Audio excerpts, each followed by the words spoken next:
तो दोस्तों हुई है बॉलीवुड में एक फनी चीज। वो फनी चीज क्या है आगे बताऊंगा। उससे पहले आपको बता दूं, जब कोई शुक्रवार की फिल्म रिलीज होती है तो सबसे पहले आप क्या दिमाग में आपके आता है, यही आता है ना कि सबसे पहले मैं देखूं इस फिल्म की रेटिंग कैसी है, इस फिल्म का रिव्यू कैसा है। बेशक चाहे वो रिव्यू किसी वेबसाइट से हो या किसी रिव्यू चैनल से हो या किसी की रेटिंग से हो, लेकिन क्या हो जब आपको पता लगे कि वो जो रेटिंग मैंने देखी है, जो मैंने पॉजिटिव रिव्यू देखा है, वो बायस्ड है, वो पैसे लेके रिव्यू दिए गए हैं। तो यहाँ पर आपके साथ हुआ ना धोखा, क्योंकि आप अपना माइंड मेकओवर उसके रिव्यू पे, उसके रेटिंग पे आप माइंड मेकओवर करते हो, देखने का तय करते हो कि फिल्म देख के आनी चाहिए क्योंकि उसका रिव्यू अच्छा है। लेकिन जब फिल्म देख के आते हो आपको पता लगता है कि फिल्म तो धल्ले भर की नहीं थी, रिव्यू उसके बहुत अच्छे थे।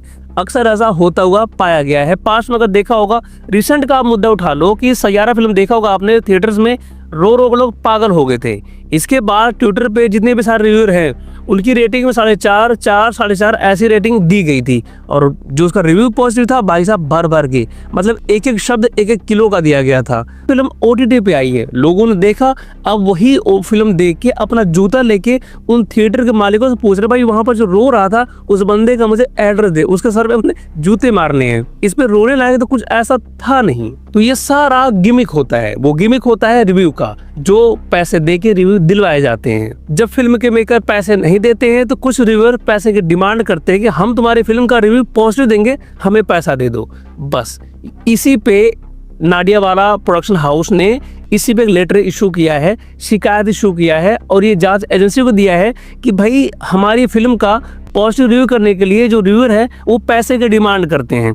अगर पैसे ना दो तो वो धमकाते हैं कि इस फिल्म से जितने भी जुड़े हुए हैं, चाहे वो एक्ट्रेस हो, एक्ट्रेस हो, डायरेक्टर हो या फिल्म का प्रोडक्शन हो, सबका हम नेगेटिव रिव्यू करेंगे। तो साथ ही नाडियावाला ने यहाँ पर एक लेटर इशू किया है, वहां पर बोला है कि जो फिल्म रिव्यूअर है वो पैसे की डिमांड करते हैं, पैसे ना मिलने पर उनके इमेज खराब करने की कोशिश की धमकी देते हैं। और सबसे बड़ी बात यह है कि प्रोडक्शन हाउस ने बताया हमारे पास एविडेंस में कॉल रिकॉर्डिंग है, वीडियोग्राफिंग है, मतलब उनके पास सबूत भी हैं जो उन जांच एजेंसियों को प्रोवाइड कर देंगे। आप सोचो अगर ये इसकी जांच आगे बढ़ती है तो भाई साहब बहुत सारे रिव्यूअर जेल के अंदर जाने वाले हैं, और यहीं से साफ हो जाएगा कि वो कौन कौन रिव्यूअर है जो पैसे लेके रिव्यू करते थे। और मैं तो सोचता हूँ ऐसा हो, पता लगना चाहिए साले कौन से हैं जो पैसे लेके 2 करोड़ की फिल्म को 15 करोड़ की बताते हैं। और आपको थोड़ा सा हिंट दे दूं, ये कदम इन्होंने क्यों उठाया है आपको पता होगा। एक मैं नाम उल्टा सीधा कर दूंगा, आप उसको सीधा कर लेना।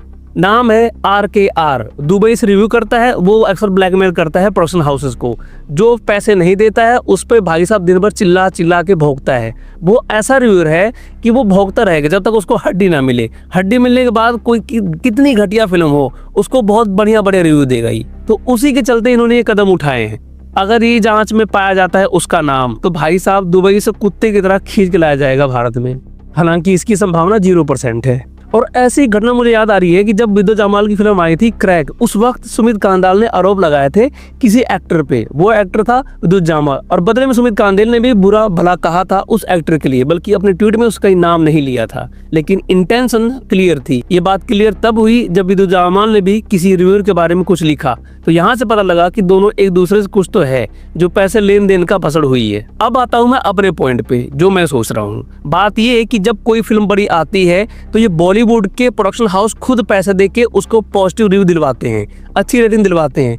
अगर उन रिव्यूअर भी अगर ये डिस्क्लोज कर दिया वीडियोग्राफी के साथ, ऑडियो रिकॉर्डिंग के साथ, ईमेल के थ्रू कि भाई हमारे पास ये ऑफर आए थे, तब क्या होगा? तब कौन सा प्रोडक्शन हाउस जेल के अंदर जाएगा? क्योंकि पॉजिटिव रिव्यू खरीदने का धंधा सबसे पहले बॉलीवुड ने ही शुरू किया था। अगर उन यूट्यूबर्स ने भी ये बात बोल दी प्लेटफॉर्म पे कि भाई हमारे पास भी सबूत है, तब क्या करोगे? और मैं तो कहता हूँ ये होना चाहिए, चाहे रिव्यूअर चाहे पैसे दे के खरीदा गया रिव्यू हो, चाहे पैसे मांग के रिव्यू दिया हो, लेकिन दोनों चीज बंद होनी चाहिए। इससे क्या होगा कि जो क्रैप रिव्यू है ना वो फिल्ट्रेट हो जाएंगी, ऑथेंटिक रिव्यू जाएगा ऑडियंस के पास। तब उनको क्या करना है वो ऑडियंस तय करेगी, देखना है कि नहीं देखना है। बायस्ड रिव्यू नहीं होना चाहिए, जो भी रिव्यू हो ऑथेंटिक हो। भाई खुद ऑडियंस देखे, खुद डिसाइड करे। फिल्म का जो रिव्यू करता है वो खुद फिल्म का रिव्यू करे, अच्छा है बुरा है वो ऑडियंस को बताए। ऑडियंस के पास इतनी बुद्धि है, वो तय कर लेगी करना क्या है। और इसी साथ एक और कानून आना चाहिए, उसके साथ एक जांच भी होनी चाहिए। वो ये कि जब कोई फिल्म आती है उसका कलेक्शन कुछ नहीं होता, लेकिन उसका कलेक्शन बहुत ज्यादा बढ़ा चढ़ा के दिखाया जाता है, उसकी भी जांच होनी चाहिए। आपने सुना होगा कोई बड़ी फिल्म आती है बॉलीवुड से, उसका कॉर्पोरेट बुकिंग होती है, फिल्म का पूरा शो खाली है लेकिन सीटें पूरी भरी हुई हैं। वो एक मनी लॉन्ड्रिंग का एक अच्छा खासा धंधा है जिसपे नकेल कसनी चाहिए। और जो फेक कलेक्शन बता रहा है उस पे सीधा कानून की कार्रवाई होनी चाहिए। ये फेक कलेक्शन वाला नौटंकी भी बहुत हो रही है। और रही बात रिव्यू खरीदने और बेचने वाली प्रैक्टिस, ये काफी लंबे अरसे से बॉलीवुड में हो रहा है। इसकी सबसे पहल की थी बॉलीवुड ने खुद रिव्यू खरीद के, और ये बात करण जौहर ने खुद कबूला है। समोसा क्रिटिक ऐसे ही नहीं बदनाम है। समोसा क्रिटिक का मतलब यही होता है कि समोसा खा के रिव्यू देना। दोस्तों, आप क्या सोचते हो साजिद नाडियावाला के इस प्रोडक्शन हाउस कंपनी के उठाए गए स्टेप पे, और इस उठाए हुए कदम से क्या फायदा हो सकता है? आप बताओ कमेंट बॉक्स में। मिलते हैं फिर किसी और वीडियो में। तब तक नमस्कार, जय हिंद, वंदे मातरम।